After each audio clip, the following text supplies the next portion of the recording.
This was a lot closer about 48 hours ago. UFC Light Heavyweight Let's go. Right. He wants to fight Angry Jiri from a strange place, said Dexter. Days, why do bots go on UFC streams more often and not on wrestling? I think it's probably because the interest in UFC is higher than wrestling. Plus, also, a lot of wrestling is not behind a paywall as long as you pay for, like, Netflix. Whereas this, obviously, I mean, it's like $70 in America, isn't it? It's crazy expensive. Here we go. Here we go.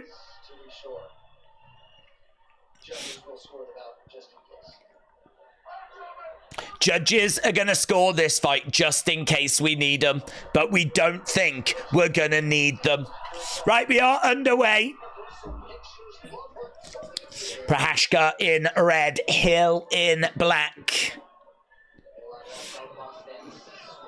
Switching of stance there by Hill. Kick coming in by Prashka. Hill in the middle, throwing out a straight jab. Man, when this goes, it's going to go. And honestly, we're just in that kind of feeling out stage at the moment. Kick coming into the midsection there by Prashka. Switching of stances. Kick coming in there by Hill, but couldn't land it. We got the numbers and stats on screen. Jab coming in there by Hill. Oh, lovely shot there by Prashka. Again, backing up, switching of stance. Lovely left hand there. And again. It's all Prashka at the moment. Hill throwing in a kick, misses short. Again, we got Prashka moving forward. Where both guys in the centre, you can see that he's just got that slight significant strike advantage. Oh, hook shot there. Ah, knee by Hill. Oh, Prashka seems a little bit rocked. Yeah, I mean, look, Prashka's got an edge, but it's not much of an edge.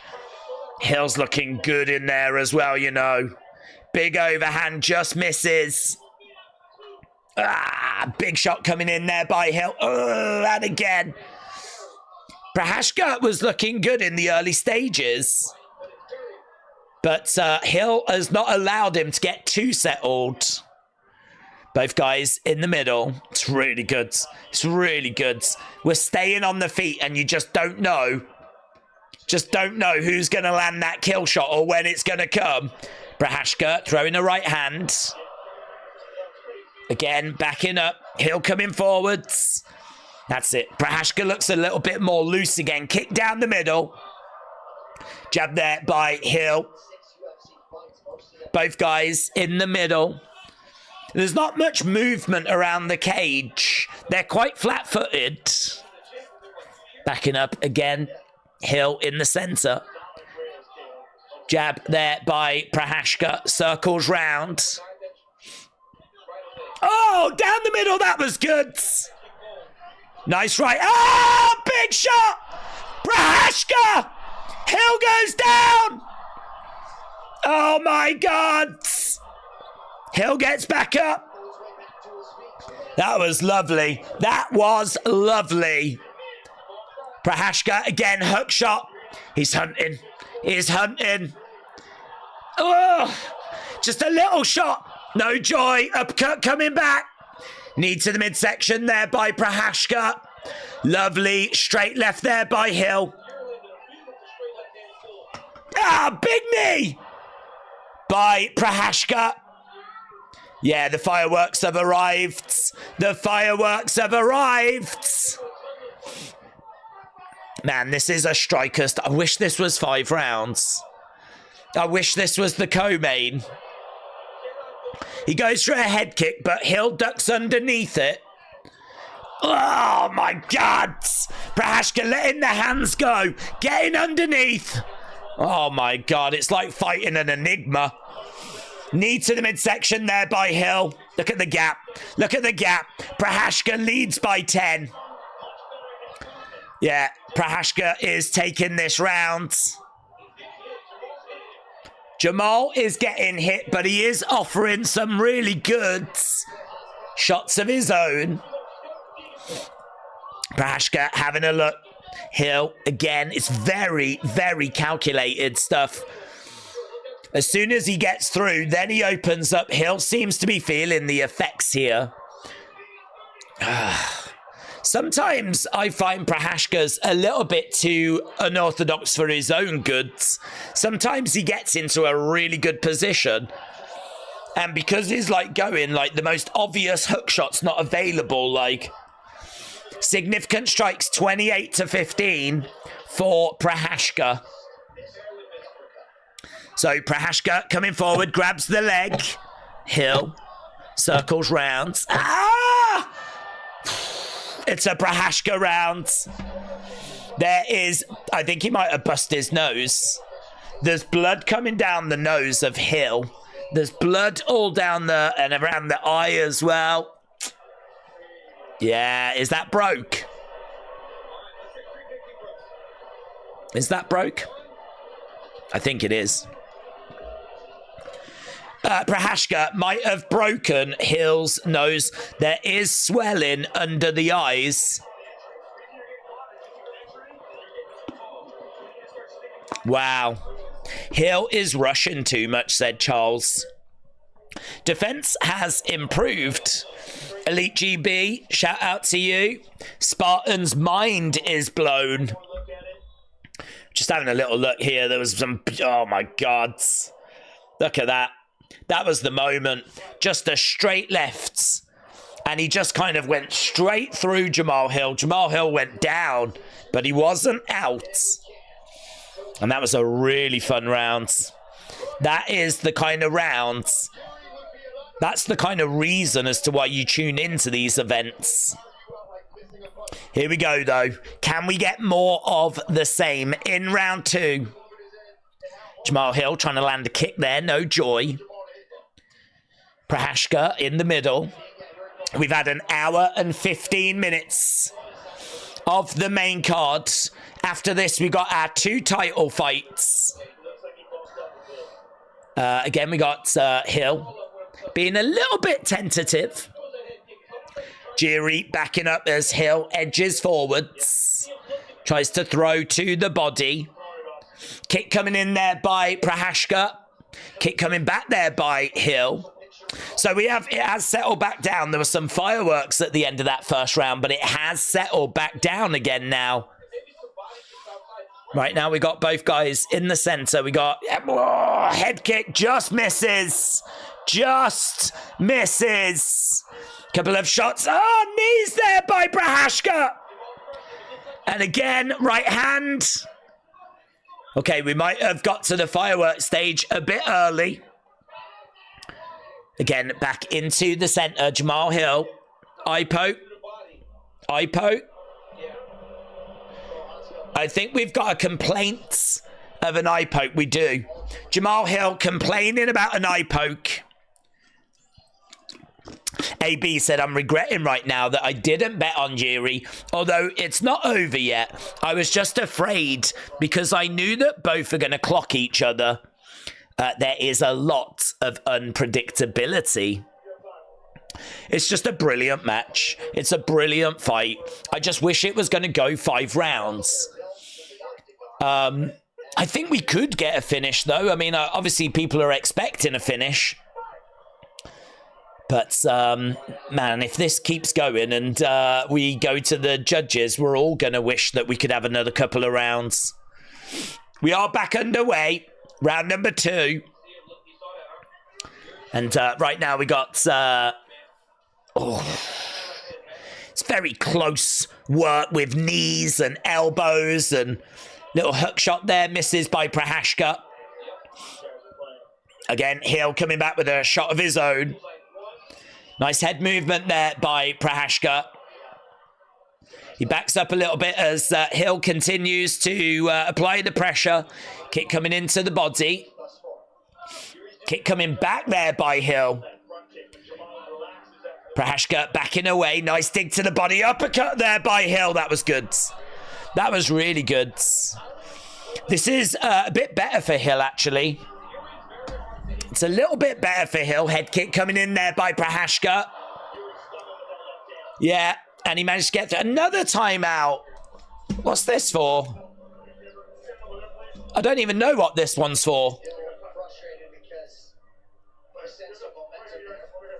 They're both being backed up. Need to see a replay on that because I don't even know what that one was for, to be honest. Oh, it's an eye poke. It's an eye poke by Jamal Hill. And it actually, on the replay, looks pretty bad, actually. Okay, so they're actually asking for some cold water. So it's an eye poke. I tell you what, Prashka took that like a champ. There was very little complaining there. Very little complaining. Okay, well, we are just in a bit of a timeout at the moment.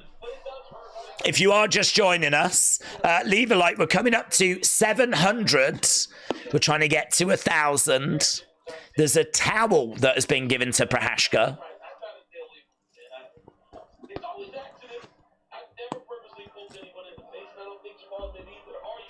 So, Daniel Cormier said, these are always accidents. I've never purposefully done it. I don't think any fighter would purposefully do it.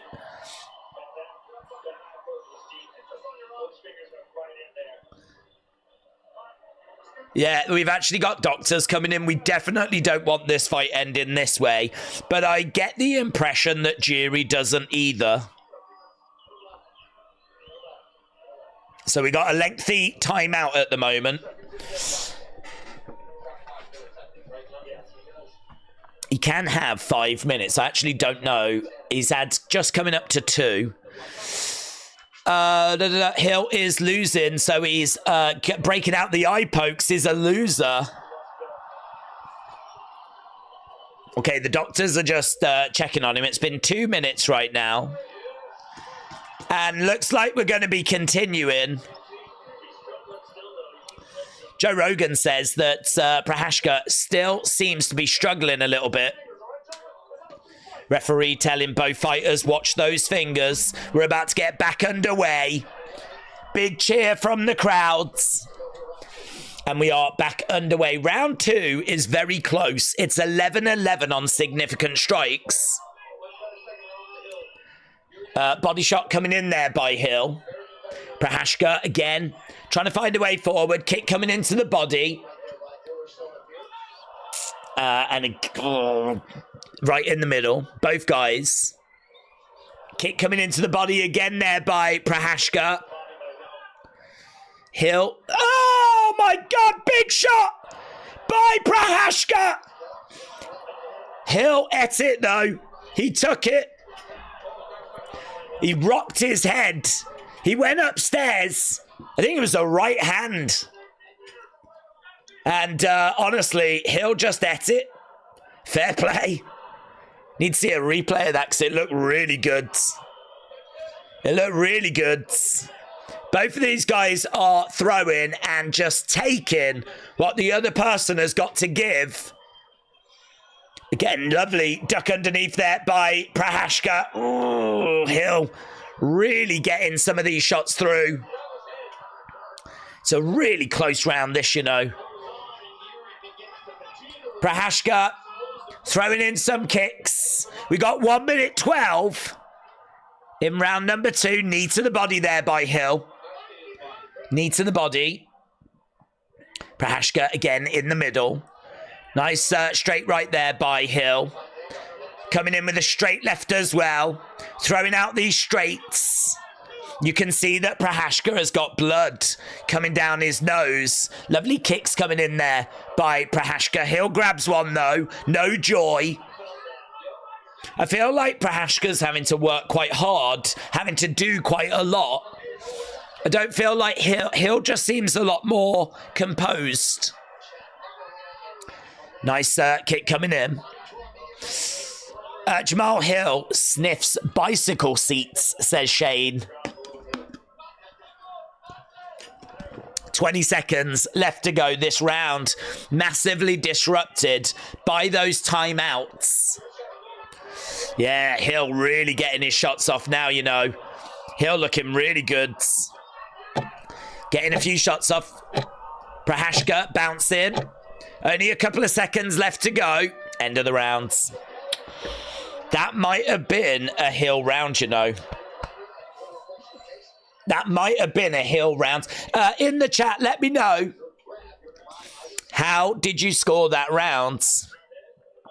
Yeah, it's got to be, hasn't it? Because there's only 4 significant strikes between them right now. Unbelievably, we are going to go to a round 3. I don't think too many people were expecting this thing to go to a round 3. I slept through. I think it's 1-1, said Chris. Hill is missing a lot, said Spartan. Well, they both are, because if you look at the numbers, you can see that Hill has landed 47 out of 134 thrown. Prashka has landed 51 out of 133. Obviously, these numbers aren't exact, but this is what we're looking at the moment. Did the Islam fight get called off? No, but it has changed. It is no longer against Sarukian. It is now against Moicano. No room on the card for Dariush. 2 fights left after this. Both of them championship fights. Prashka is in the middle. Hill in there as well. Outside leg kick there by Prashka. We got Hill coming forwards. If it is 1-1, and I would say that would feel fair, this is a massive 3rd round. Hill switching his stance. Prashka in the middle. Body shot there by Hill, who seems to have grown into the fight. Prashka again, backing up. Kick coming in. Oh, shot to the side of the head there by... Oh, lovely work! Prashka letting his hands go. Hill in a bit of trouble. Big knee! Lovely work. Prashka again. They're in a clinch. Big hook shot there. Oh, mate, look at Hill's nose. Hill's nose is busted. Yeah, Jamal Hill has just been busted open. Some big knees, elbows, hook shots. Both guys exchanging. Good work here by Prashka on the outside, throwing in a kick. He does use a lot of energy. Shot coming in there by Hill. Swing and a miss. This is absolutely fascinating. That gap was down to, what, 4? It's now open to 7, 8. So it does feel like Prashka is getting the volume here. But damage counts as well. Both guys are bleeding. Shot coming in there by Prashka. Body shot by Prashka. You can't take your eyes off it because you feel like a finish could happen at any time. Again, we got Prashka backing up. Hill putting that pressure on. Knee by Hill. It's Hill now that's enjoying. Big shot! Prashka drops Hill! Drops Hill! He's all over him! Oh my God! Big shot by Prashka! Amazing scenes! Hill is down! Hammer fists! Referee is there! Referee is there! He calls it! He calls it! Prashka wins! Wow! Joe Rogan says chaos because that's what we've got. Wow! Wow! It's over! Prashka Oh my God, that was so good. That was so good. Jamal Hill is sat on a stool. Right now, he's up off the ground, but he's just sat there. Let's have a little look. It was a right massive monster hook. Ah, mates. Jamal Hill goes down. So there's a little left hook. Doesn't really do a great deal. I suppose what the left hook did is just sort of turn his head into the right hook that was coming. Jamal Hill goes down. And then hammer fists and Prashka gets the finish in round 3. Cole said, I love you, Prashka. Aaron said Hill was robbed. Spartan said that punch went hard. God, Jamal Hill. Where does he go from here? I mean, well in the fight. He was well in the fight, but that's a tough loss. That is a tough loss for him to take. Brilliant. Brilliant. What a fight, said Batman Big Fan. Awesome, said Jason. Fight of the night, said Jay. AB Jobson said called it. User said Hill is going to blame Alex for this loss. Joe said it was an incredible fight. There's a bit of respect being shown between the two of them.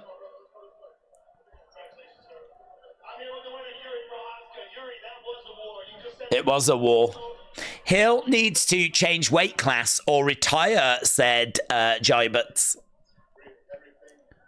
after my last fight, I said, I don't know how it was, but I wanted to have more hands up. So Prashka said he wanted to, after his last fight, have his hands up a bit more. You said after the Alex Ferrera fight that you had to involve. What did you do differently? I think you saw it.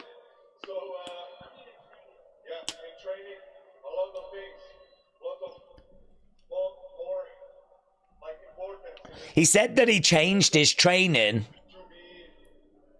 Yeah, of course, I will be every time me. So I will do my challenges within the nature. Joe Rogan said, what did you change? And he's like, I think you saw it in the fight. But when he's pressed to for a bit more of an answer, he doesn't really provide much detail. Yeah, he had some great moments in that fight. Brilliant fight. Brilliant fight. But I'm sorry, trying to help when I can, says Jay. But this is the happiest day of my life, said Sison. Yeah, there is a lot of people that will be feeling that way, to be honest. Right, we've got Merab versus Umar coming up next. God, that was so good.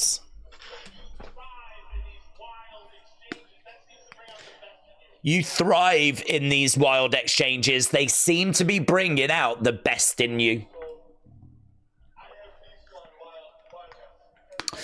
If you are watching and you've not left a like, leave a like. It's greatly appreciated. We are on 740-ish. That means we need to find, what, 260? 260. We always try to get to 1,000 on these streams. And 2 fights to go. 2 championship fights to go. Chris, shout out to you, my friend.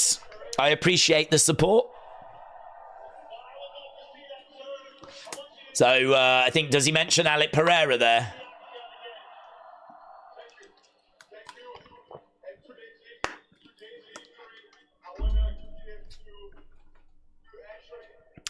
So he dedicates this victory to that woman, that girl. She's in the crowds.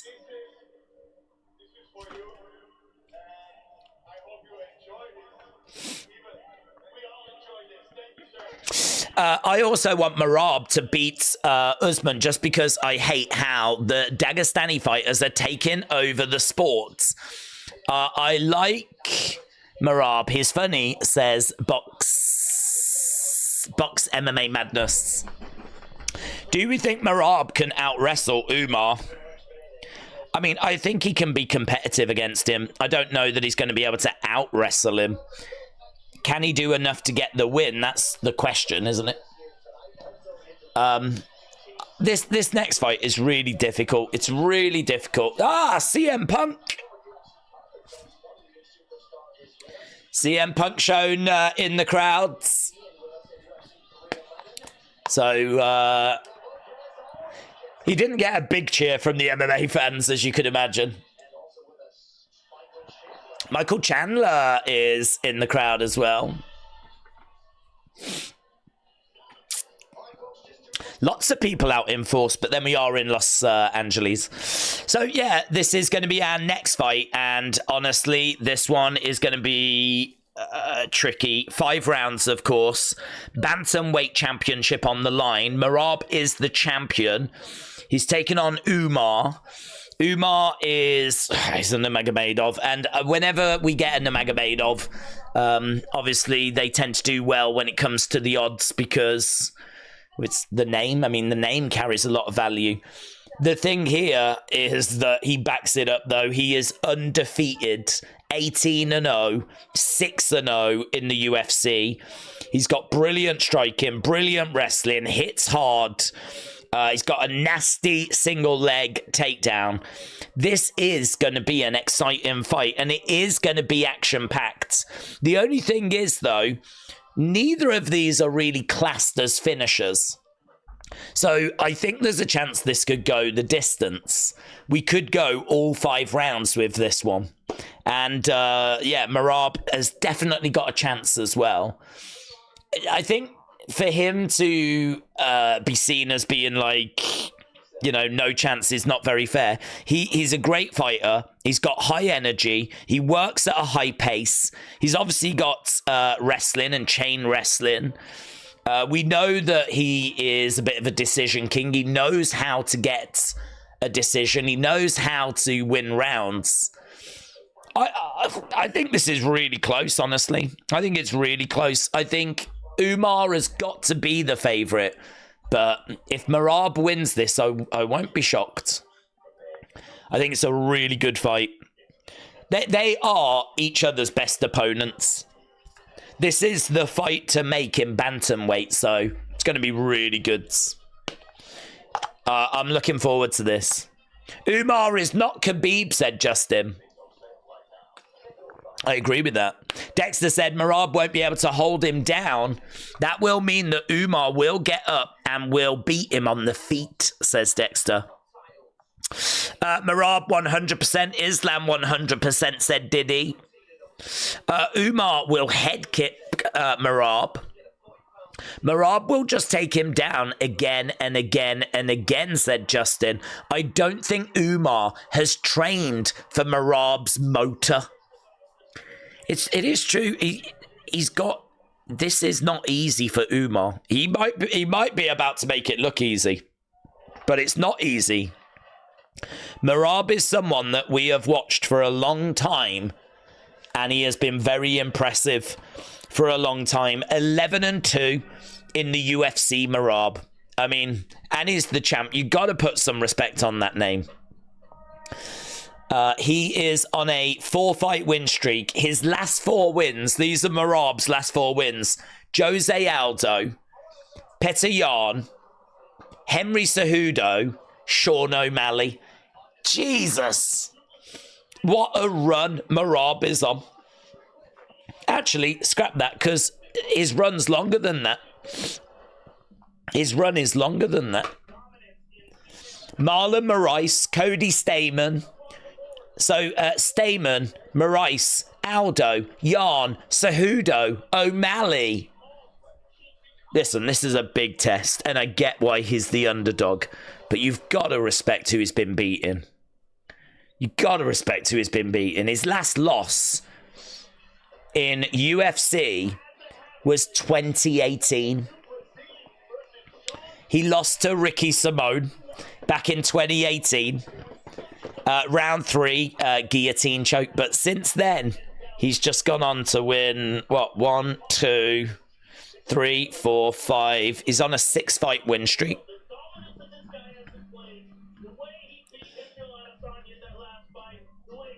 Is it 6-fight? 1, 2, because he's got a lot of grappling matches and sambo matches. 1, 2, 3, 4, 5. No, it's more. 6, 7, 8, 9, 10. It's 11-fight win streak. Wow. Gotta put some respect on his name, man. Just having a look at the card for UFC 312. Duplessis against Strickland. Zhang Weili against Tatiana Suarez. Those are our big 2 fights.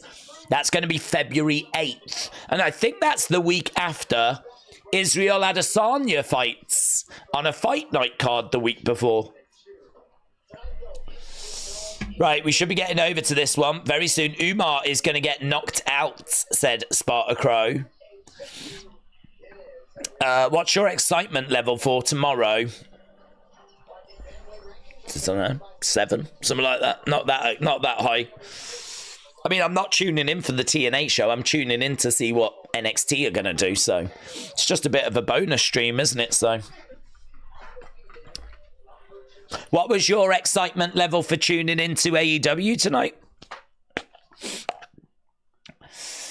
Either that or Umar will prove to be too much, says AB Jobson. Chris said, I know who's going to win. Who you got, Chris? I'm guessing you've got Umar. We've just got like a bit of a presentation right now on the screen above.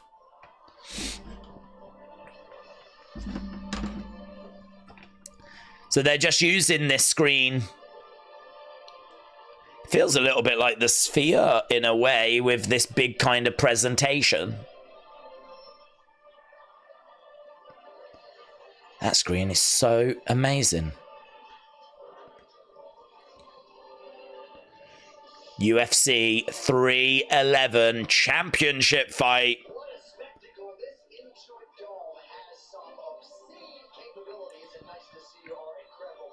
It is amazing. So there we go, that giant screen just doing like this big video, getting hyped for a championship fight. The Bantamweight Championship on the line. Merab, he throws bombs from the start. He is high energy. He fights at a high pace. He's got relentless aggression.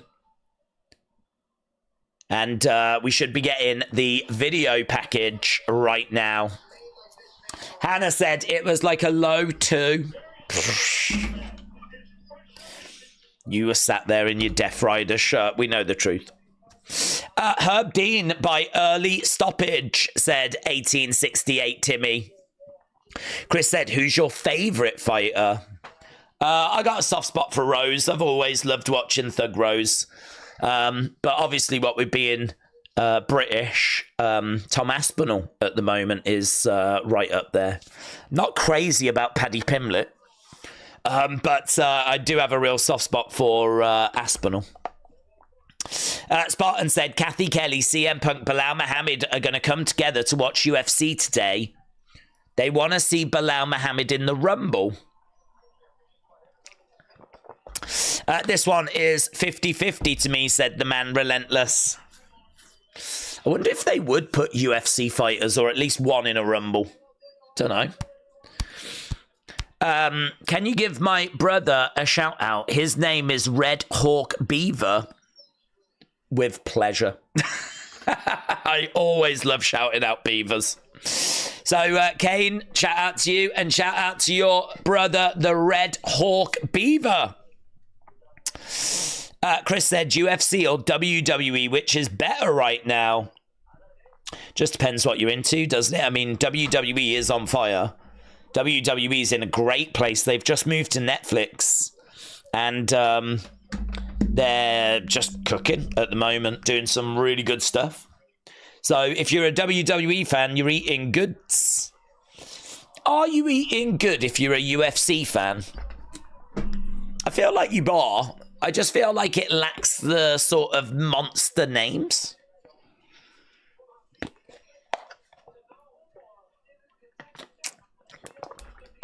Right. Islam is too good, said Dennis. Hannah said, I hope that Saturday night's main event is going to be great this month. Same here. Right, I'm going to run away and I'm going to just let the dog out because I want to make sure that she gets out. So I'll just be a second.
Okay, so we have got Umar making his way down.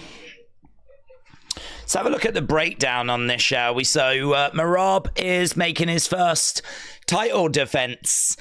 He operates at a non-stop pace. He throws bombs from the start. He works with high energy. He works at a high pace. He's got relentless aggression. He looks for takedowns.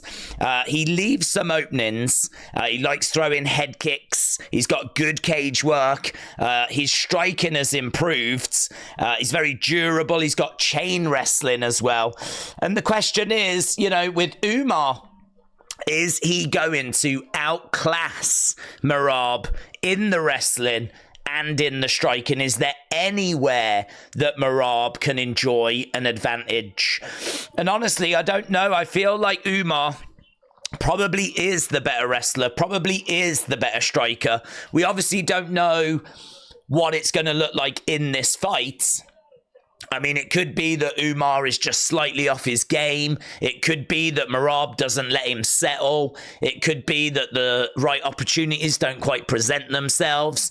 Either way, this is a big, big opportunity for Umar to climb the top of this division, get that championship belt, and, as we said, complete father's plan. So a lot of people are going to be siding with Umar here. It is going to be exciting. It is going to be action-packed, but we could be going the distance as well. This could go the distance. Austin said, let's go Merab. Batman Big Fan said, I miss Khabib. And if John Cena does not win the Rumble, who have you got winning, says Chris? Probably Punk or... Probably Punk, or I think Roman was around the odds, but I don't know. Feels like Cena done it. Who have we got winning in this? I keep going from side to side, honestly. Sometimes I'm with Merab, sometimes I'm with Umar, and I do keep going from side to side. I really do believe that Merab has got a chance of retaining. I suppose the best way of wording it is, if they were to fight 10 times, I do think that Umar wins the majority, but it's probably like 7-3, something like that. Realistically, I would say 7-3.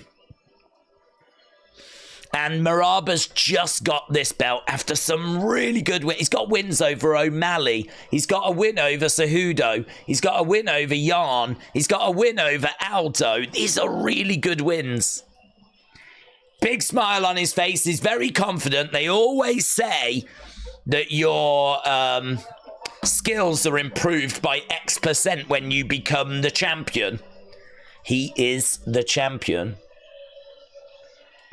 And he has got a big smile on his face. And we know what the Georgian MMA fans are like. They are so passionate.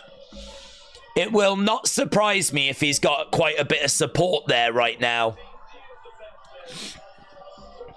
Here we go, look, he steps out inside the arena. Big smile on his face. And there is plenty of support for Merab Dvalishvili. As he makes his way down, he's got his arms in the air. Big smile. Let's go. Dagestan D-grip is different, said Mikey. This fight will be way closer than the odds suggest, said AB Jobson. Okay, so here, look, we got Merab on his way down, and Umar is inside the octagon waiting. I think Merab, relentless pressure is going to be too much. This is a tough fight for both men, says Charles. A.B. Jobson said, coming from the famous Nurmagomedov clan, he has got the answer to the wrestling and the grappling skills of Merab. Longest win streak in UFC Bantamweight history.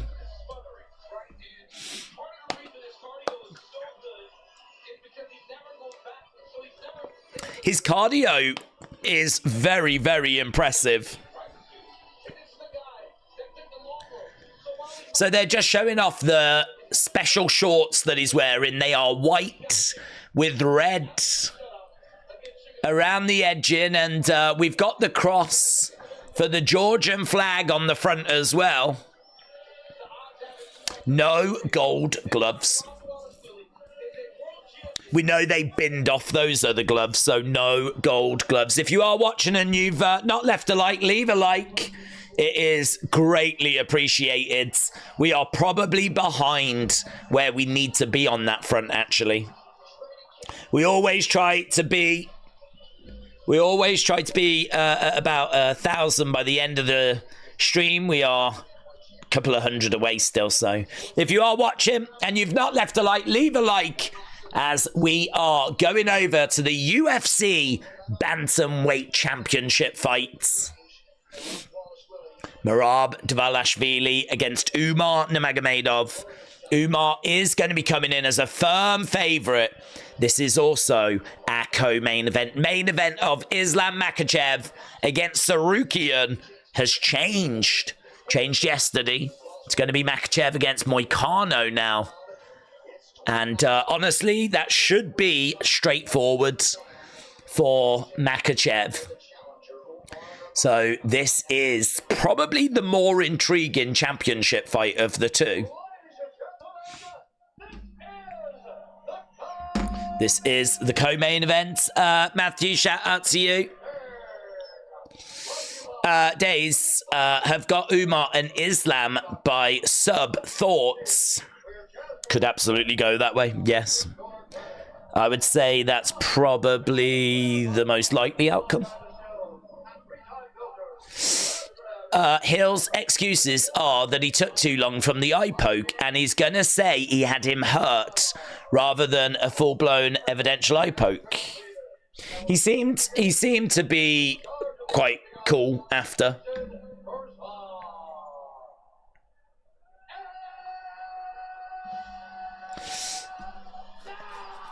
Okay, the announcements are about to get done. Khabib will go down as one of the greatest coaches of all time, but he will never take credit, said Jason. Lastet said, this is exciting. What time is Islam fighting next?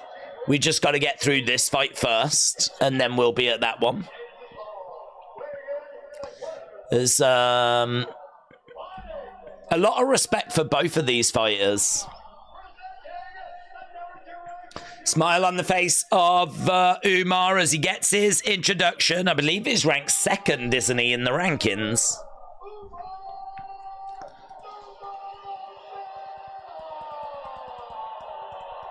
Umar Nurmagomedov with a smile on his face.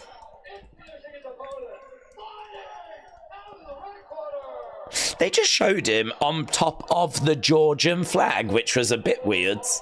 I think they've got the Russian flag on the inside of the screen, the Georgian flag maybe on the outside of the screen. And they just showed Umar on top of, like, the Georgian flag. It looked weird. Here is Merab. He just wants to get going, man. He's standing there like this. He just wants to get going. Oh, God, this is going to be so good. It's going to be so good. Eminem, hello. Shout out to you. Merab's going to eat the canvas. Matthew said Days Khabib has stretched himself thin, being the corner man for both the co and main event.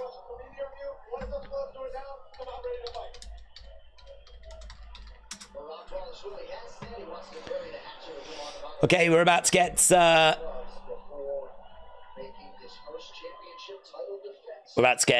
underway.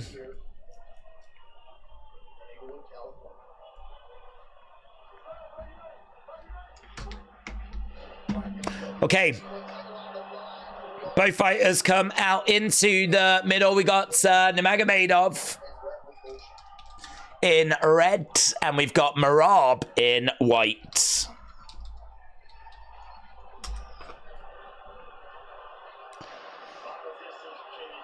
So we've got Merab. It's quite a distance between them at the moment. We know that this one is likely to go long. I'm not expecting, like, kill shot dead. So we're probably settled in for like 25 minutes of action here. Kick coming in there by Umar. Again, Merab in there. So good. This is the best fight to make in this division. We really are going to figure out who the best bantamweight MMA fighter is after this. Merab again moving forward. We got Nurmagomedov. Kick coming in there by Nurmagomedov. He goes upstairs, but no joy.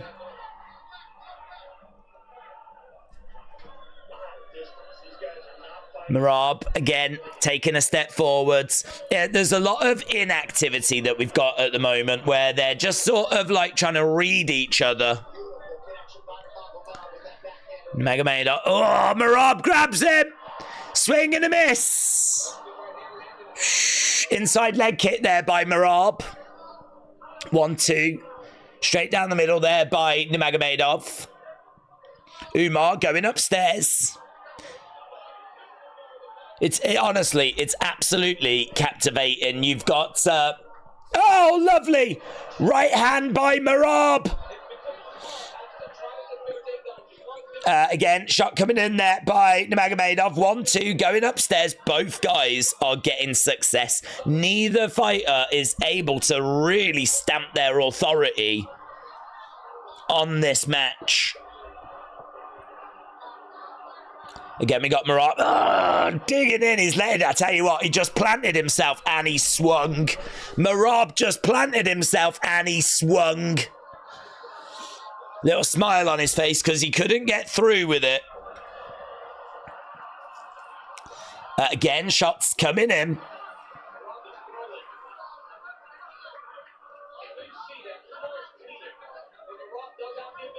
Merab on the outside. Again, the distance between them is quite wide. I think Merab is just edging this at the moment, but there really is not much in it. 3 minutes gone. Not loads of activity, but it is 7-5 in favour of Merab.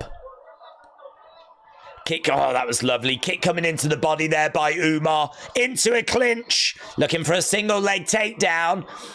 Umar grabbing that leg. Merab over by the fence. Gets out of there. Gets out of there. 1-2. Straight down the middle by Umar. Merab. Moving around. Merab is moving into the centre. Umar is in there, though. He takes a slight step backwards. Wow. Couple of shots coming in. Jab coming in there by Umar. Umar is backing up. Swing and a miss. Kick coming in. It's really close. Really interesting stuff as they're into a clinch. Knee coming in there by Merab. And again. And they break apart. Umar inside leg kick there by Merab. Umar moving forward. It just sort of feels like Umar hasn't quite clicked into gear. He's fine. If he is behind, it's really not by much. But you do feel like Umar's got like 4 or 5 different levels he could go through. Another shot coming in there as Merab comes forwards. Lovely shot coming in by Merab. Umar is taking a few steps. Oh, that was good. That was really good by Nurmagomedov. That was a lovely right hand. Yeah, he just threw it as he was coming forward and he connected. Smile on the face of Merab. Smile on the face of Merab. Merab on the outside, kick coming in. You can see Khabib on the outside shouting at Mo. Oh, it was fascinating. It was absolutely fascinating. Look at the numbers. Look at the numbers. Flipping according to that. 14-14. I don't know. 1-0 Umar, said user.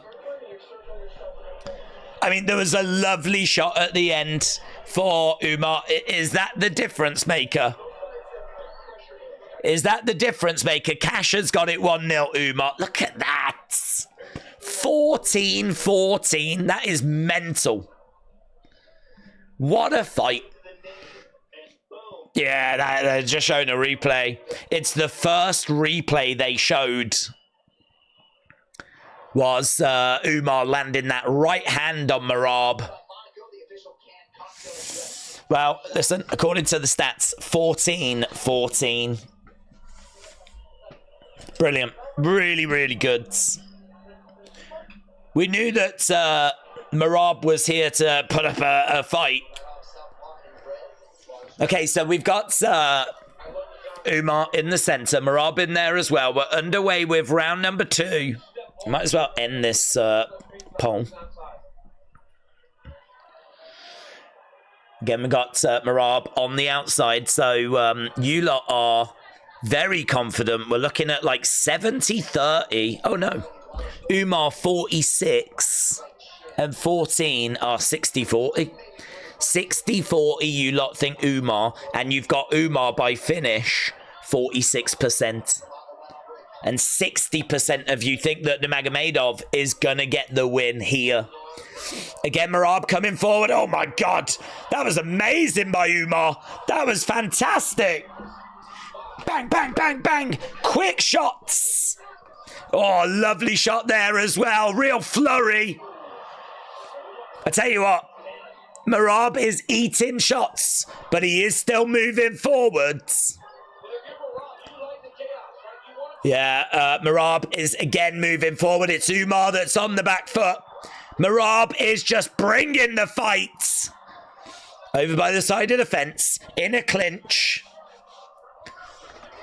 Round 2. This is absolutely gripping. Like, this is can't take your eyes off it gripping. We got Nurmagomedov in the center of the octagon with Umar on the outside. It's Umar that's been taking the... It's Nurmagomedov that's been throwing like the flurries. But it's Merab that has been taking the fight to him. It's Merab that applies the pressure. Oh, looking for a takedown. He grabs a single leg. Really good defense there by Nurmagomedov. Really good defense. Down. Nurmagomedov is round the back of Merab. Okay, Umar round the back is looking for a rear naked. It's a really good position, this, for Umar. It's a really good position. Look at the numbers. This is mental. 22-22. 22-22. Right now, they are both in a seated position over by the side of the cage. You've got Umar round the back of Merab. Merab's up. Merab's up. Merab's been able to get back up and he breaks away. It's a bit of damage on the side of the face of Merab. Head kick coming in there by Umar. He's done so well to survive that. He's done so well to get back up. I think he's took some punishment, though. Merab tries to explode forward with a big overhand. No joy. We got kick coming in there by Umar. Merab again circling round. Another jab coming in. Nurmagomedov. Big blows. Big shots. Outside leg kick. Oof. Big shot again there by Nurmagomedov into a clinch. It's excellent work this by... amazing. It's amazing by both guys. Merab is like death. He just keeps coming for you. And Umar just keeps throwing as well. Yeah, lovely body shot. Oh, lovely there by Merab. Good work by Merab. He's managed to grab a hold of Nurmagomedov. We've got him driven back against the cage. Got a minute left to go. There's a minute left to go here. We're over by the side of the fence. Merab in control. Umar reverses it. Knee to the midsection. I sort of feel like this would probably be fair if it was 1-1 after this round. Because both fighters have been brilliant. And both fighters have contributed to the fight. But I'll be very interested to know how you lot are scoring it. At the moment, it is Merab up by 1 significant strike. I mean, there's nothing in it. There's absolutely nothing in it. Kick coming in there by Umar. Lovely strike in there by Merab. Digging into the body. Oh my God, so good. Into a clinch. I feel like this is probably Merab. Maybe. According to these numbers, though, he ended up losing by 1. I think 1-1 is fair. I really think... No, he didn't. It was a draw. Oh, my God. That was 14-14 at the end of the first. Now it's 33-33 at the end of the second. There is, like, nothing between these two. There is nothing between these two. God. It's like they found their arch nemesis. Khabib is in there having words with Umar. Matthew thinks it's 2-0 to Umar. User said it could be 2-0. It could be 1-1. Naga has got it 1-1. Yeah, I think 1-1 is fair. Honestly, I think it's fair. Here we go. Round number 3. It would sort of be nice if we don't have to worry about judges. It would be such a shame for this to be decided by judges, but I think it will. Okay, both fighters in the middle. We got Umar in there. We got Merab. Kick coming in there by Umar. Again, we got Merab just edging forward. Aaron has got it 2018 Umar, so he's got it 2-0. Kevin has got it for Nurmagomedov, but it is close. Everyone, all the tweets have got it 2-0. He's trying to grab a hold of the leg here, Merab. Trying to drive Umar back. Merab's all over Umar. Yeah, that was good there by Merab.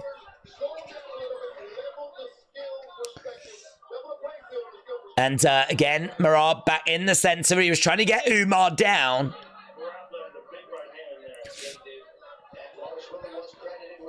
I personally, I don't think there's anything in the fight. Couple of shots coming in there by Umar. Again, Umar backing up as Merab continues to apply the pressure, but he ain't applying it much. There's a real respect between these two.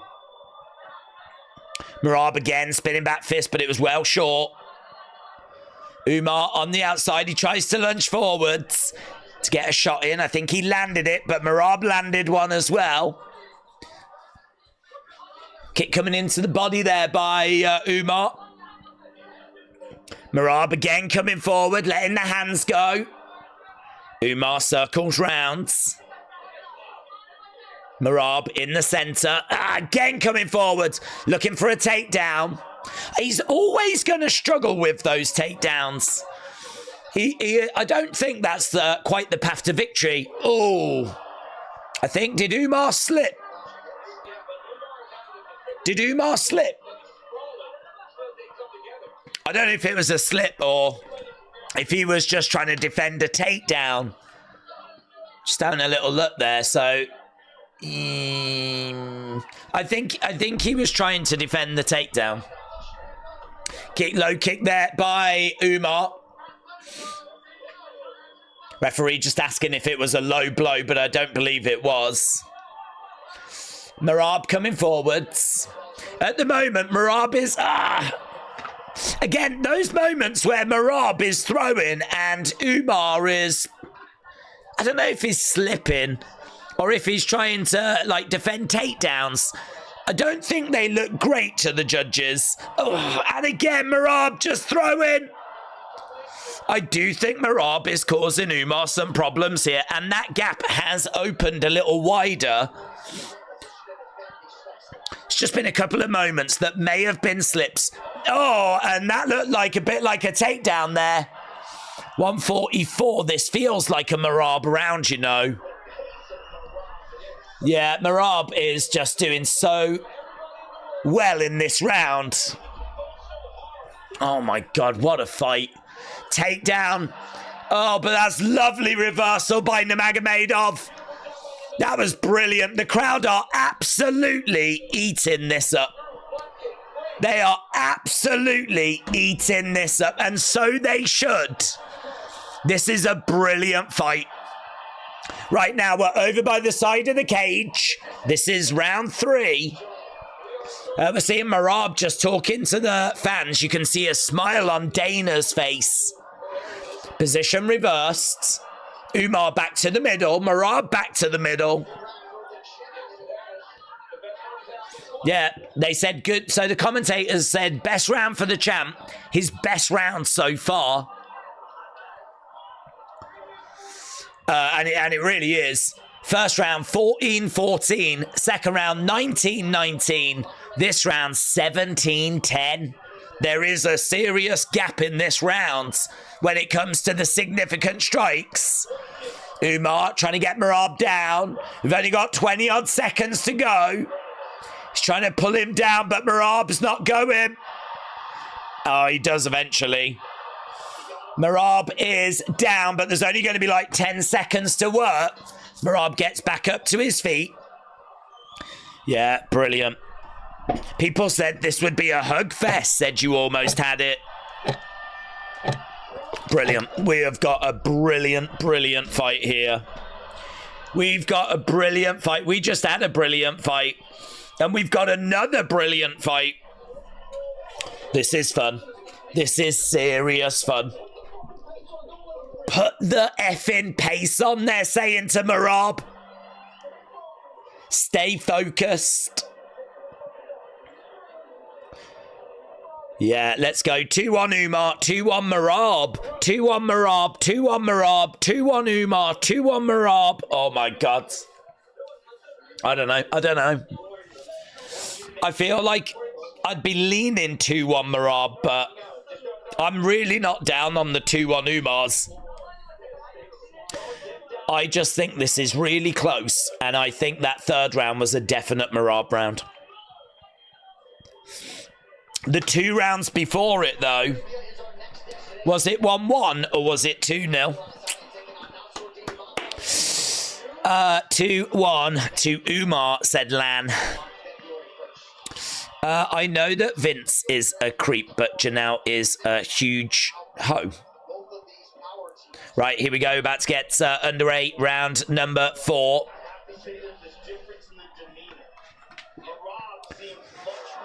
So we do have Merab is plus 124 underdog right now. Nurmagomedov is the favourite. He was the favourite at the start. Those odds have got closer though. 10-9 Merab after a closely contest. 29-28 Umar, says Nick. Okay, lovely shots there by Umar. Going upstairs. He got through with those. Nice outside leg kick there by Merab. Oh, Merab getting through with some shots of his own. Merab. This is such an important round. He's managed to grab the leg there of Umar and take him down. He gets Umar down. Umar's going to get back up though, and he does. Umar is looking a little tired. Just a little, not loads. Again, Merab trying to get another takedown. He's managed to get Umar in a seated position. I think it does look good, you know, that Merab is the one that is taking the fight to Umar. Knee there by Merab.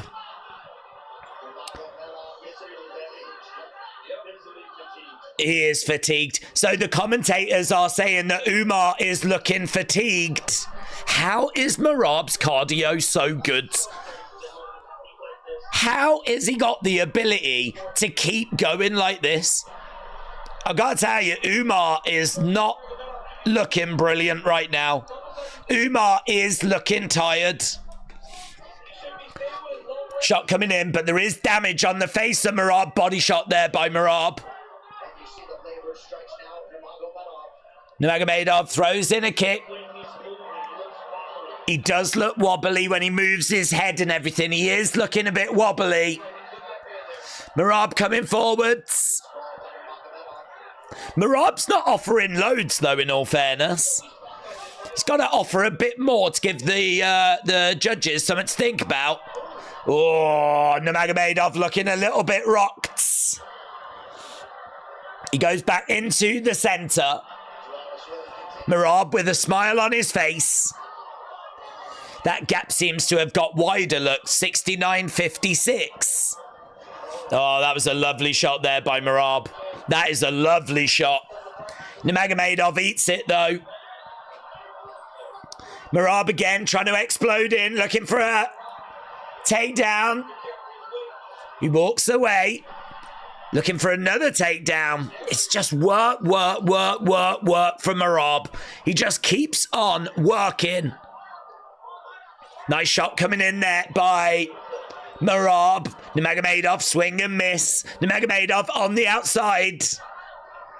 He just looks tired. Nurmagomedov just looks tired. He's still throwing good shots though, Nurmagomedov. He's not out of the fight. He's definitely not out the fight. Nice body shot there by Merab. Lovely. Over by the side of the cage. Again, Nurmagomedov grabs the leg. You have to put him down. Shot coming into the side of the head by Merab. Merab with a kick to the body. You can do it from the hands. I wonder if Merab is like killing Umar with cardio. Yeah, look, Cormier says, I have never seen Umar like this before. Merab is just swinging. Yeah, Umar has just got his mouth open. He's getting driven back against the cage. Merab is working. Look at this, 31-16 in this round. It's a takedown by Merab. Wow. Wow. Merab is... He does... He's just killing Umar here with cardio. Yeah, Joe Rogan said no one else can do what Merab can do. Back elbow there by Nurmagomedov. It's going to be another Merab round, this. It's another Merab round. Wow, what a fight. What a fight. What an absolutely amazing fight. What an amazing performance by Merab. First two rounds were close. Last two rounds were not. Look at the difference in the demeanor. Look at Umar in the corner. Umar, there, look. Khabib is right in his face. Khabib is right in the face of Umar. Giving some advice. Cormier said, we knew this would be fun, but this has exceeded expectation. Crazy fight, said A.B. Jobson. This is the mental part. It's not, it's the physical part as well. The guy's gassed. What a round this is. What a monster round this is.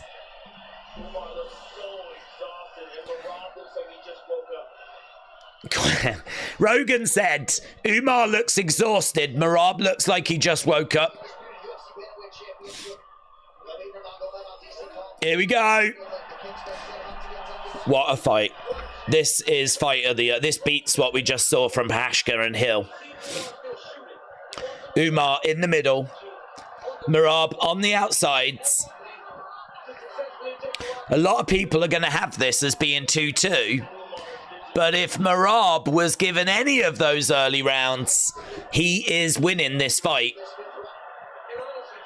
Shot coming in there by both guys. And we can't ignore the damage that's on the face of Merab.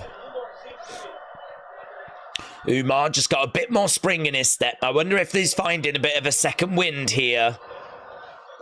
His body language doesn't look quite as tired. We've got Merab coming forward, looking for a takedown. Drives Nurmagomedov. Back against the cage, no joy. No joy. We've got Umar in the middle, throwing a left hand straight down the middle. Inside leg kick there by Merab. Outside leg kick there by Merab. Nice. Coming in, looking for that single leg. Merab, no joy. Good defense there by Umar. Really good. But it's not going to help him if he's going to spend this round defending. Again, looking for a takedown. Merab's just asking. Nice shot there by Nurmagomedov. Takes two to tango, and both have played their part. But if you look at the significant strikes, I think that tells you the story of the fight. Merab has got 5 takedowns to Umar's 2. 92 significant strikes to Umar's 62. Right now, he has got him up against the cage. Merab could fight with Islam directly after this fight, said Diddy. It's been an amazing card. Merab, be patient. You've got this, said Erasmo. Wow, this is so impressive from Merab. Jab coming in there by Nurmagomedov. I think Merab has already won, said Mohammed. I think Umar has got to knock him out. Takedown defense there. 1-2. Heavy hands Umar has got right now. 2 minutes 15 left in round number 5. Oh, lovely shot though by Umar. Yeah, Umar's getting through with some shots. So is Merab. I tell you, the only thing that has really let Umar down in this fight is his cardio, which is mental. Because, like, never really had him down as having bad cardio. It's not even that, though. He doesn't. It's just he's in there against someone that just has endless cardio. Merab's gas tank needs to be studied. Look at this. Merab all over Umar. Trying to find a little takedown. No joy. Couple of shots coming back there by Umar. Another hook shot there by Umar. Merab just battling, working. Kick coming in there by Nurmagomedov. Doesn't feel like anyone's going to find that kill shot, but we've got just over a minute to go. Merab still looking. Umar still throwing. Where are we with the numbers now? Yeah, that gap's not getting much wider. It's been about 30 for a while now. It's fascinating. Umar's still swinging, you know. He's got that dog in him, and he's got that dog in him. He ain't never going to give up. Oh, big shot by Merab. Oh. Umar is down, but he gets back up again. Oh, my God. Merab's doing a bit of showboating. Takedown again by Merab. Listen, Umar, this might not be his only chance at this. He's still only 29. But takedowns there by Merab.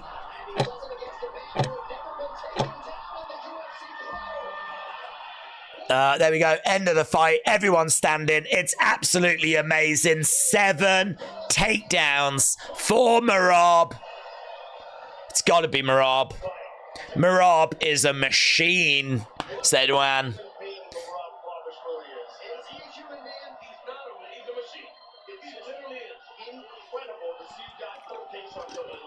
Yeah, it is. It is incredible. Merab is running around. Obviously, we still don't know what the judges are going to score it, but It really did pay off. The two best bantamweights in the world of all time. These guys are good. They're so good. Hold up. that is incredibly impressive.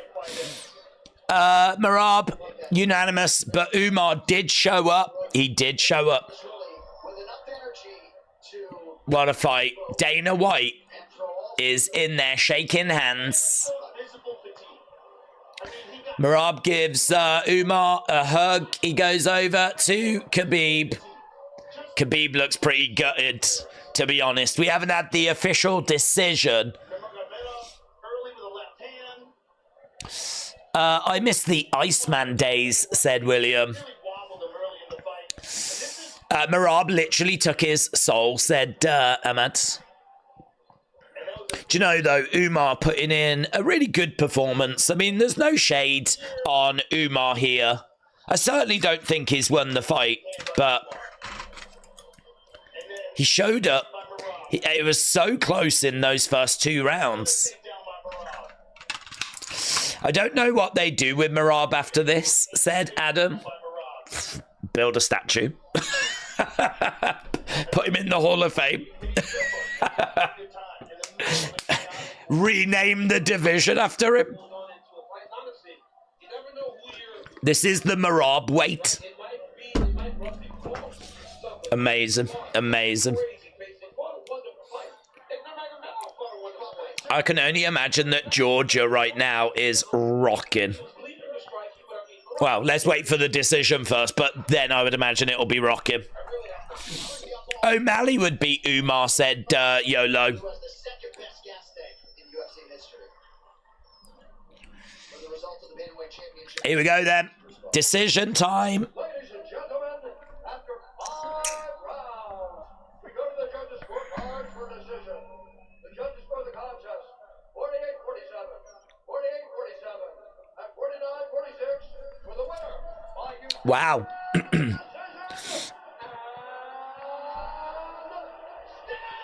Merab gets it, but it was close. 48-47, 48-47. So 2 of the judges gave both those first rounds to Umar, but one of the other judges did not. So when we were debating as to whether it was 2-0 or 1-1, 2 of the judges had it 2-0, one of the judges had it 1-1. I'm no excuse, you know. I'm not gonna, I was injured and I hurt my back after, but I'm like, UFC give me everything. How I disappointed, you know. I'm like, stop the show, shut up. I'm here with the winner and still UFC's Bantamweight. Yeah, he said that he was injured going into this fight as well, Merab. Merab Dvalishvili. What a performance. That is an absolutely stunning performance. From you, Rosa. Thank you so much, and thank you everyone who came here to support me, especially all the Georgians around the world. All the Georgians around the world. The pace of this fight was just absolutely insane, and to see you Umar Nurmagomedov suffers his first loss. you guys know, you know I train all the time. I mean, I am the machine. I am the machine. I train all the time. You must. 6 weeks notice, and I was injured. I have a big cut on my leg, and I have an infection. But I know that UFC needs me. You know, I know that the UFC needs me. I'm like, UFC, give me everything. So are you saying that you weren't even 100%? I mean, training, like today I was good, but like, you know, you have to preparation good, and I was half of it. I have infection on my leg. He wasn't. Lower back, and it was the... Let's not talk about that. Let's just talk about your performance, because the performance is incredible. Your performance was incredible. So he's saying that he wasn't even 100% Merab there. Oh, it's not Sarukian, is it? What am I doing? But he called me old. Yes, I'm old, but I'm working every day. I'm a harder worker, right? And then old school. I believe old school and I believe hard work. I believe in old school and I believe in hard work. Don't let them bully you. Don't underestimate you. Believe in yourself. Believe in yourself. He's so likable, Merab, isn't he? Don't let them face you. Because all the world was against me. I was the underdog. The whole world was against me. Ilya Taporia just said, this is what happens when Dagestani wrestling meets Georgian wrestling. Ah, shots fired. Shots fired. There's going to be a flipping war. This is what happens when Dagestani wrestling meets Georgian wrestling. Oh, mate. Right, let's get a poll up, shall we? See what you lot think for this main event, our final match.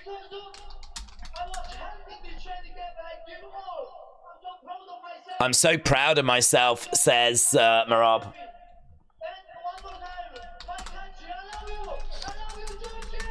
I love you, Georgia.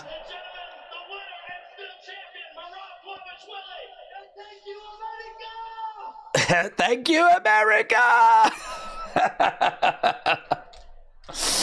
Right, Islam by finish.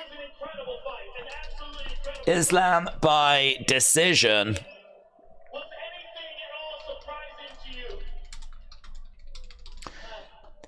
We're even talking to Umar.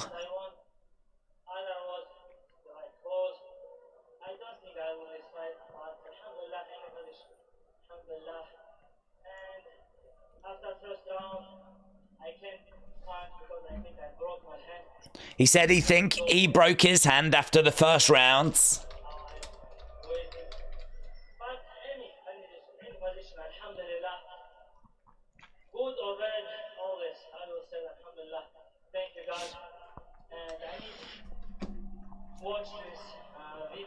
Umar said he needs to go away and watch this. You thought you should have gotten the decision. I'm not arguing with the judge. Umar said he needs to go away and watch it. Yes, I didn't see this all round. Was there anything surprising about this fight? What did He did sort of imply he felt like he maybe should have had the decision.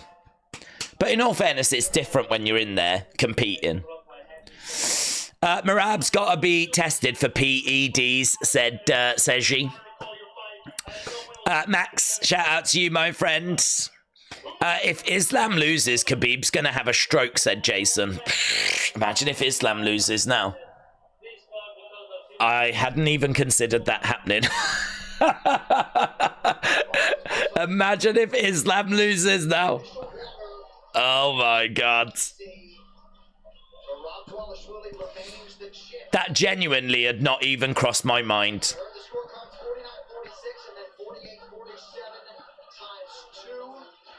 Yeah, they're just showing 48-47, 49-46, 48-47. It's straight across the board. It's a unanimous decision win.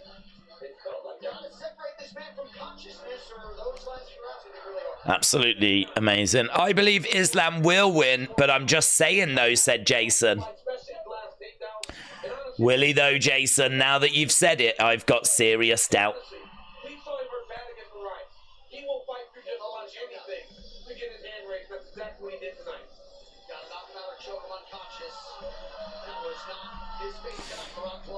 Merab's got his arms in the air.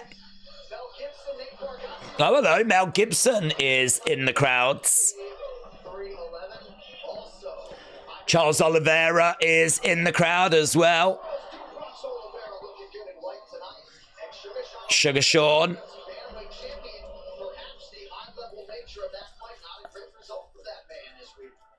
Sugar Sean looking outrageous as always. Right. It will be Islam by submission or Moicano by KO. What are we about to get? What are we about to get in this one? I think it should be relatively straightforward for Islam. I mean, if you are someone that hasn't really been following the twists and turns of this card, it was meant to be Islam Makhachev taking on Sarukian. Sarukian just, 24 hours ago pulled out due to, like, some back spasms or something. I heard his manager say he couldn't even stand properly. So he's been replaced by Moicano. Moicano was going to be facing Dariush on this card. And honestly, I mean, Moicano physically is a better matchup for Islam. You know, he is going to be like similar size, but skill-wise, I mean, I don't think he poses as big a threat. I suppose the only thing here is the fact that Islam is not prepared for Moicano. The fact this change was made so recently, to out the blue. The fact that Moicano would not have been expecting a title opportunity anytime soon. The fact that this might even be a once-in-a-lifetime opportunity. Who knows if Moicano would have ever made it to a title fight?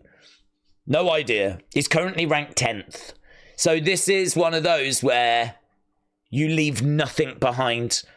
You put it all out there. The only problem he's got as well, he's got lots of problems, Moicano, but he was preparing for a 15-round fight against Dariush. Now he finds himself in a 25-minute fight against Islam Makhachev. I don't know what the path to victory is going to be for Moicano. He's just going to have to land something big on Makhachev and hope that he can do some damage and find a way in. That's the only thing I can think. It feels like it should be very, very comfortable for Islam Makhachev here. Should be very, very comfortable. I don't think we're going to see this go the distance. I do think that we should see a win for Islam. Islam is going to be coming in at about minus 1100 favourite. 89% of people on Tapology have sided with Islam on this. There are 11% though that think that we could get the upset. But and you got to say as well, Moicano has definitely got some momentum. He's definitely got some momentum. He is on quite a good run at the moment. He has got a win over Brad Riddell, a win over Drew Dober, a win over Jalen Turner, a win over Saint Denis. These are good wins, but they're not wins that really prepare you for Islam Makhachev. You know, they're not wins that kind of get you into that bracket. So yeah, this is. He's got momentum. He's got confidence. He's got a once-in-a-lifetime opportunity. The champ is not prepared for him. These are the reasons as to why it could be Moicano's night, but it probably is not. So I think we run this fight 10 times. I think Islam wins it 9 times, maybe 10. So I don't think there's going to be too much danger here, but you never know.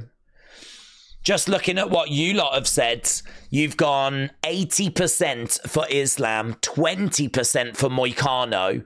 So you're 80-20. 80. But after what we just saw, imagine if Islam loses. Islam will finish Moicano relatively easily, said Jason. King Hoddle said, I don't see the upset here. Islam will win any way he wants, said you almost had it. I got Islam by submission, said Dexter. If you think about the stats, it's just a complex, fancy way of saying, I don't know, it may or may not happen. Yeah, I mean, honestly, when it comes to sport, you just never quite know. Obviously, we can look at skills and we can look at probability, and probability would say that Islam should win this the vast majority of the times. But there's no way of knowing what's about to go down. That's why we tune in, and that's why we love watching. I mean, you know, look at what happened earlier with Peyton Talbot. I think that was same odds, actually. I think Peyton Talbot was about the same odds as Islam is for this main event. The Team US said the numbers don't show Merab's dominate him. Umar would win a rematch, said AB Jobson. Mark my words. It would be like Islam Volk 2 fight. Fans can't afford to lose, but the reality is something else, said Nikita.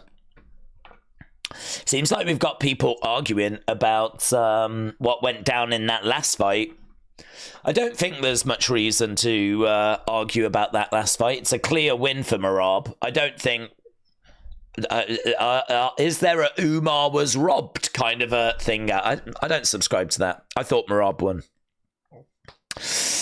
That was a close fight against Umar Merab. 104 significant strikes to 75, says Eminem. Yeah, I think Merab won. I didn't have much doubt about it. I don't think Umar will have much doubt when he actually watches it back. But in the heat of the moment where, you know, you're in the heat of battle, it's going to be a lot harder to judge everything. Okay, here we go. Look, Moicano getting a pretty special entrance. As he should. This is a big opportunity for him. Main event time. It's going to be entertaining. We are here for the show, said Nikita. Who could beat Merab now? I don't know that anyone in that division can beat Merab at the moment. Yeah, this is not the entrance that Moicano would have been expecting 48 hours ago. He's got like all these, he's got the big screens on. It's the main event. Wow. I wonder what the extra pressure feels like. I wonder what's going on in his body. Is he just focused on what he needs to? He's not been preparing for Islam. As much as we said Islam's not been preparing for Moicano, that does work the other way round as well. Moicano making his way down. Umar lost by 1 round clear. He's just emotional, says the Bill 7. Who... Oh, we read that. Umar lost before the fight even started. He wasn't in shape for a guy whose entire game is his motor, says 5 minutes apiece. Respect to him because he saved this event, said Nikita. Yeah, I agree. What type of stream do you prefer, said James? These long ones or 2-3 hour ones? I don't know. I mean, whenever we do a long one like this, it always feels like it's because it is for something of significance. We wouldn't really do a long stream for something that wasn't that big of a deal, right? You know, if like NXT was doing like a show, we wouldn't do a 7-8 hour show stream for it. So I kind of feel like these longer streams are more significant. These longer streams tend to have like a few more people around. So if we do a stream that's like 2-3 hours, it's probably not as big. Obviously, you know, it doesn't mean talking as much, which is nice. But if I had to choose to do a stream every day, it would be the longer ones because they're more significant.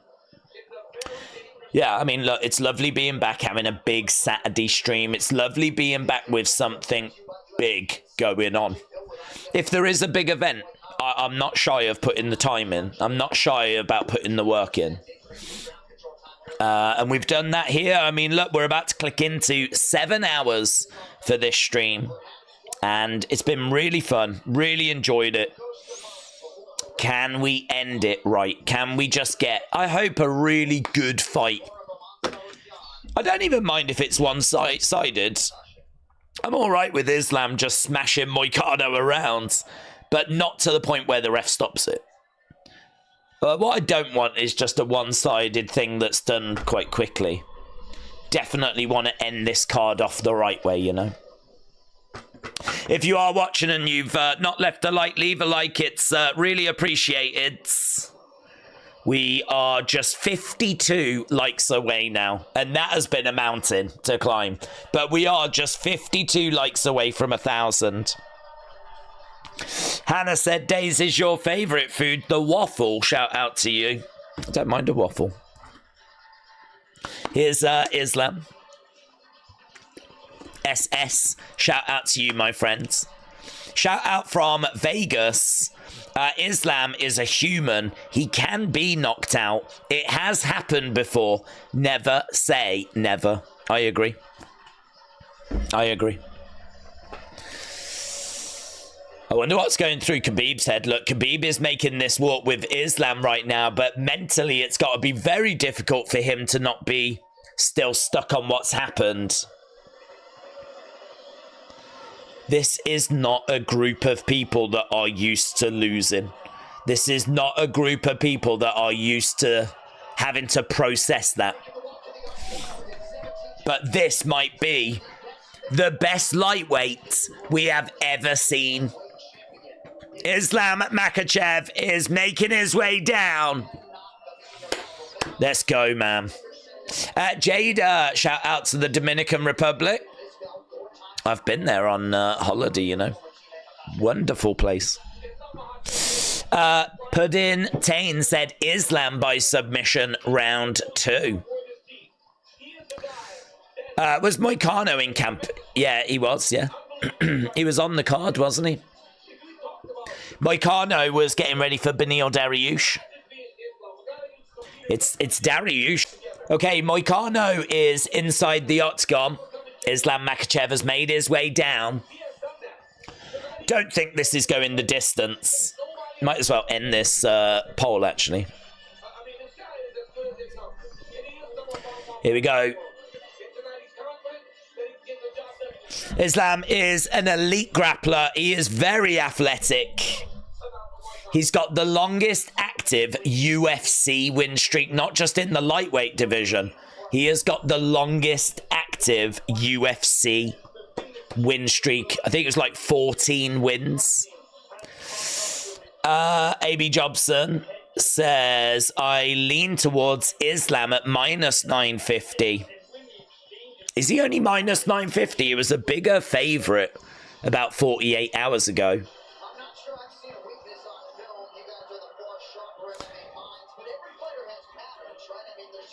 Every fighter has got a pattern. Can Moicano work out Islam's... It's not going to happen, is it? I really don't see it happening. Hannah said, let's freaking go. You will see that Moicano has been waiting for Islam. Gideon showing love to Brazil. Erasmo showing love to Brazil as well. Brazil, you have got a massive opportunity here. Massive opportunity. Significant strikes landed per minute is with Moicano. Makhachev 2.65, Moicano 4.4. Yeah, Makhachev coming in at minus 1200 according to the odds on screen. He's a monster favourite. Monster favourite. SoCal, shout out to you, buds. Money Moicano, said Justin. He does need the money. What do we think about TikTok banned? I don't agree with it. Everyone's freaking out, said Johnny. I do understand the argument because in America, apparently they've seen at a Congress level, like some confidential information that says that it is of concern. And so I don't think they would want to just ban it for the sake of banning it. But apparently they've seen some. They've not made it public, so I don't know what they've seen. But you know, there was enough support from both Republicans and Democrats. It was on both sides that they didn't like the look of it, whatever they've seen. So I don't know. Normally with this kind of stuff, people normally say, oh, there's more to it than meets the eye. I do think that is the case here. So we'll have to see what comes of it. But they've had enough time to sell it. They won't sell it. They've had enough time to find a buyer, haven't they? They've known of this for a long time. But they wouldn't sell. Mr. Beast came in with an offer. There didn't that O'Leary guy come in with an offer?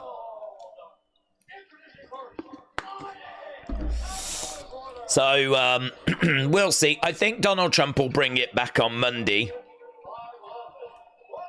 God, what are people going to do with all this extra time on their hands? Chris, shout out to you, my friend. Chris said, thank you, Days, from your biggest blind fan, Chris. Shout out to you, buds. I hope you've enjoyed the action tonight. It has been a really fun card. Prashka and Hill delivered. Our co-main event massively delivered.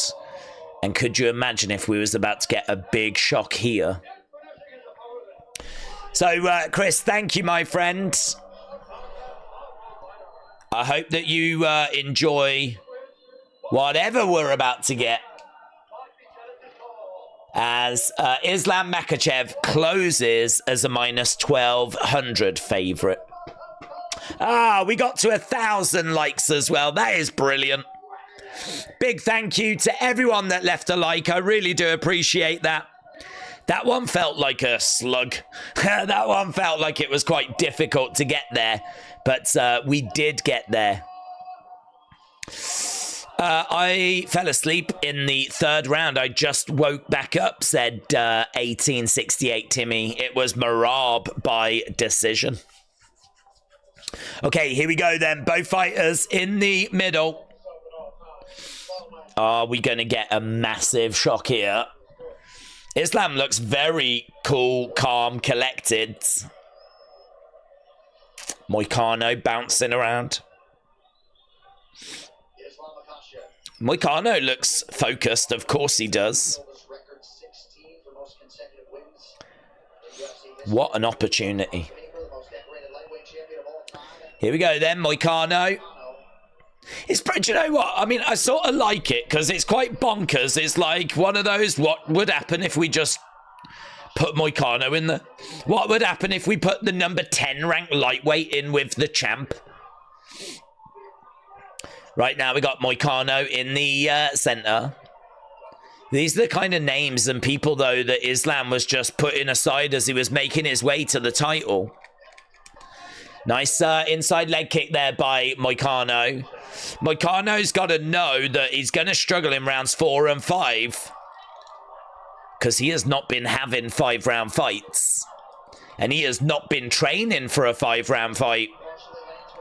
High kick coming in there by Islam, and it is blocked by Moicano. Islam again on the outside, being patient, which is... Oh, hello. Timeout, timeout, timeout. What was that for?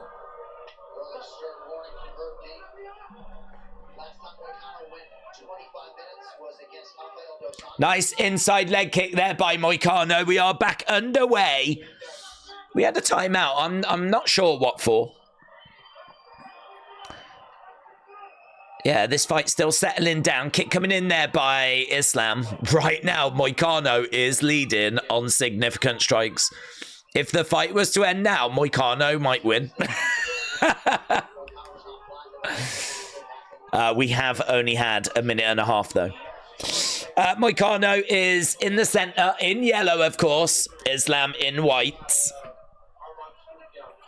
Kick coming in, but it's blocked there by Moicano.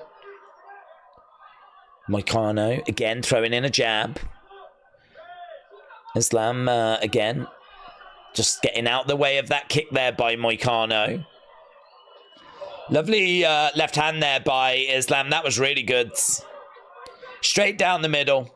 Seemed to land it. Moicano, again, in the centre.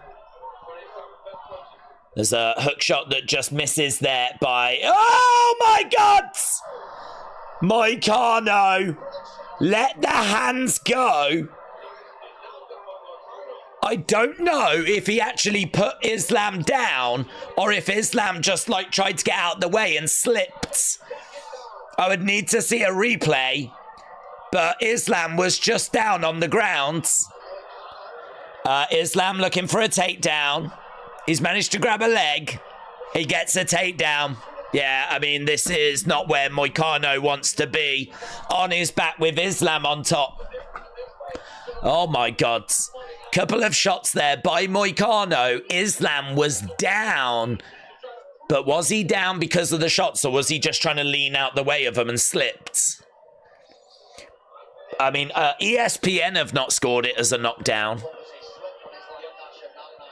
They're saying it was a slip. Commentary are saying it was a slip. That was dramatic, weren't it, for a second there? That was flipping dramatic.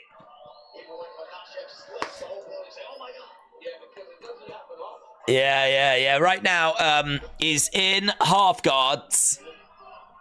He's on top of Moicano. Yeah, this is what Islam wants. Islam can do some work here, and he's got time as well. We got 1 minute and 25. I'd love us to get out this round. Because if we get out this round, I actually don't know who's going to win this round, because Moicano is 5 significant shots ahead. And it depends, doesn't it? I mean, if Islam's going to find like a submission. Good work there by Moicano. Oh, he might have given up the neck. Oh, no. That's not good. That's not good. And Moicano taps. Islam wins. Islam wins. First round finish. He's just too good. He's just too good. There we go. It is a win for Islam. It was in. It was tight. The choke was applied. James said it's over. Chris, shout out to you, buds.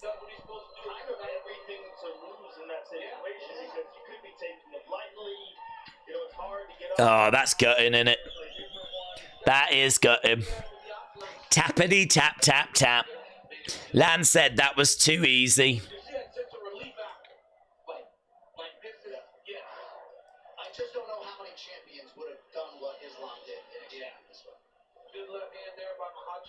So, yeah, I mean, look, he's just beaten the number 10 ranked lightweight in round 1.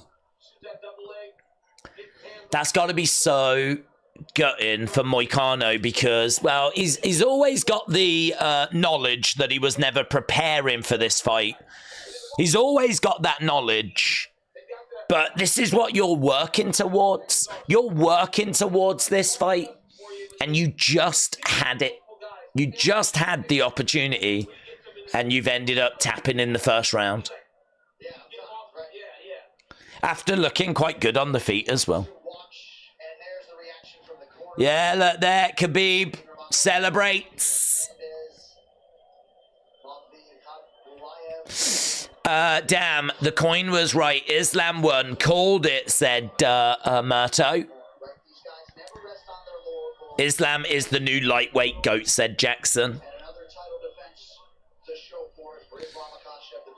Yeah, I don't know. I don't think that does much for Islam, to be honest, because obviously it's the Sarukian fight that was going to be the much more engaging fight. But that's not Islam's fault that that fight fell through. Ladies and gentlemen, referee Herdine has called a stop to this contest at 4 minutes, 5 seconds. Islam with his hand in the air as Dana prepares to put that belt around his waist. There's nothing that could be done. I tell you what's going to be interesting, though, as to whether he is going to walk away or not. If Dana gives me 500k to get submitted by Islam, I would take it, says Picky. Absolutely impressive performance. Once you got him down to the ground, you worked your game, and you got that submission. I always looking for finish. I told you guys, I not just told. Oh, fight me. Oh, my game. I'm always looking for a finish. Give me small chance. I will go to If my opponent gives me a small chance, I will take it. taking this fight on 1 day's notice with a different opponent. For me, no matter who can make 155, just step to the cage and stay in front of me. I love that from Islam. Islam's like, for me, it doesn't matter. Whoever can make 155, step into the cage, step up to me. It's not my job. If somebody wants to someone wants this belt, come to the cage. John Jones has got the longest unbeaten streak in UFC history with 20. Islam is now on 15. Yeah, I thought they were going to ask him about, like, the future. And Islam, like, just really says, whoever wants to go for this title, just step up. With the little damage that Islam received, the Islam-Arman fight should be around the corner when Arman heals up. Yeah, the doubt was if Islam was going to walk away. There was a belief that he might walk away and go off to 170. Yeah, not much there for Moicano to say. Erica, shout out to you, my friend. Appreciate the kind words.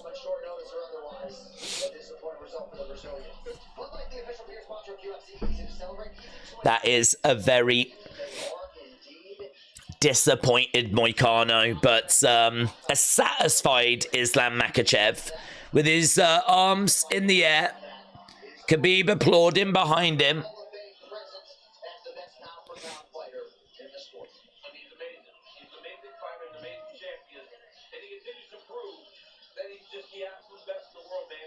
He is the best in the world. Who won? It was Islam that picked up the victory.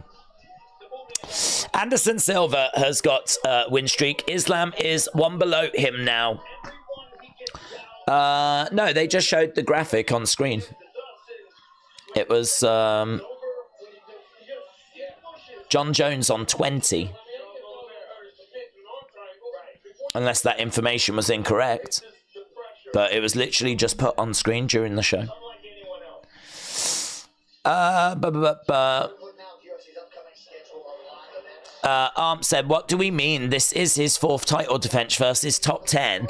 Don't water down his achievements. Respect the fighters and what they risk.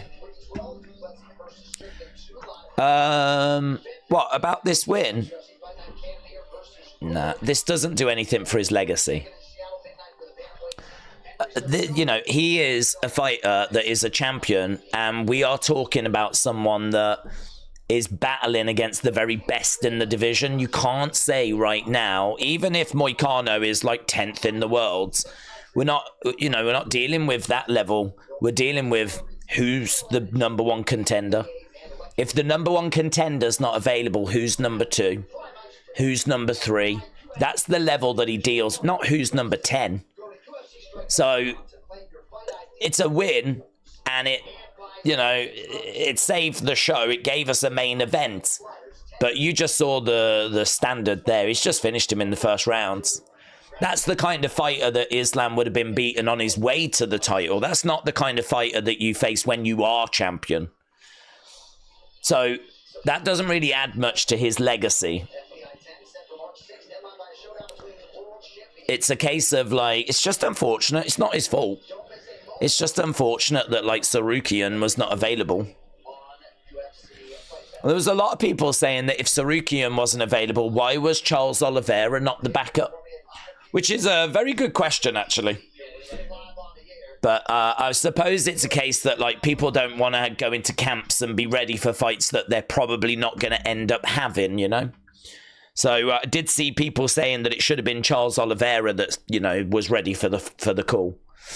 But it is what it is. It was a fight. We got a main event. But, I mean, after you've just beaten Poirier and you've just beaten Volkanovski, I mean, we're talking of conversations about, is he the greatest lightweight of all time? I don't think that result moves the dial. But again, not his fault.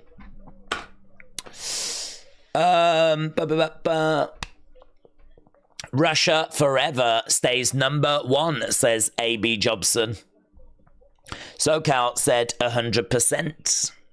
It's just another number, said user. It's a win is a win. I mean, look, it takes his title defense again, doesn't it? But I'm not interested in, like, how many people has he beaten. The conversation we're having is he the greatest lightweight? That's the conversation. Is he the greatest lightweight? And a win over Moicano doesn't help answer that. But, again, not his fault. Hopefully we get the Sarukian fight. And honestly, there's a very real question then of when he beats Sarukian, if he does beat Sarukian, who else is there really for him to beat in the lightweight division? Because we were looking at the rankings earlier, and like the rankings have got, is it Charles Oliveira at 2, Poirier at 3, Gaethje at 4, like, I mean, really, once he's got past Sarukian, maybe another match with Oliveira, maybe. But once he's got past those, I mean, it's done, innit?